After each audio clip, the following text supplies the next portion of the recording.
Chapter 9. Mondays. Mondays became the highlight of my week. The anticipation made time pass. Sometimes I had questions, but if I didn't, Malcolm and I just talked.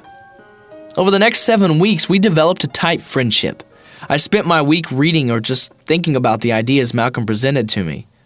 On Mondays, we would talk. We even laughed.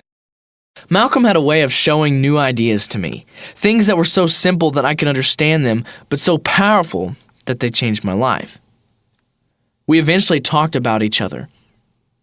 Malcolm learned about my background, why I was in jail, and my family. I told him how my mom worked double shifts as a waitress to help keep food on the table for me and my 2 younger brothers.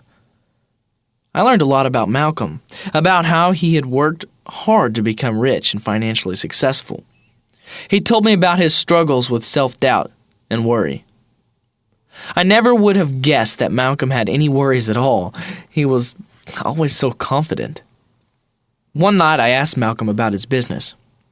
I am the CEO of my own company. Do you know what that means? Yeah, it means you're the one who makes all the money. I really didn't have any idea what a CEO does. Malcolm chuckled. Well, what it really means is that I am the leader of a company. It stands for Chief Executive Officer. I am responsible for the company's success or failure. We need to take a look at your dream list. Do you have it with you?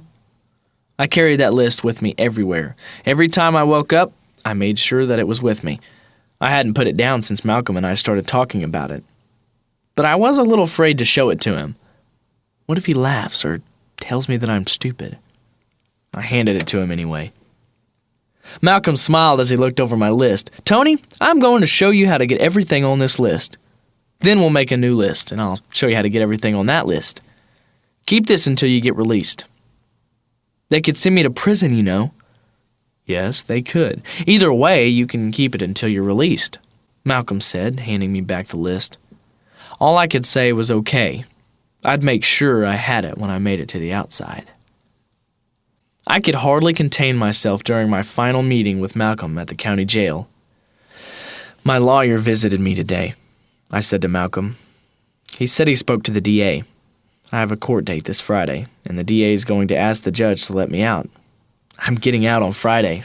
No more jail time. That's great! Then Malcolm asked me, Are you ready to make the changes we have been talking about? Yes, definitely. Even while I was in jail, Malcolm had helped me grow.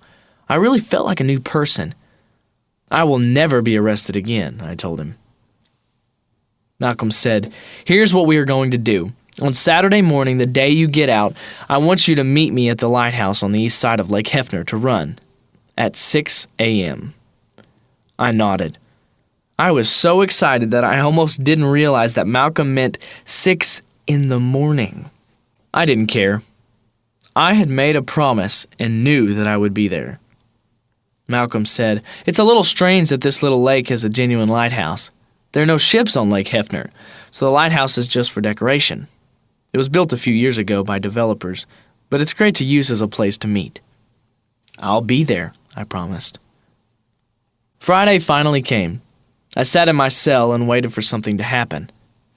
I was excited about starting my new life.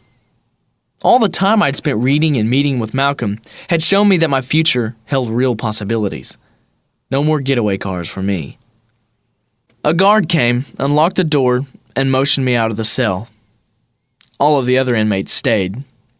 This had to mean that I was going to court, just like my lawyer said.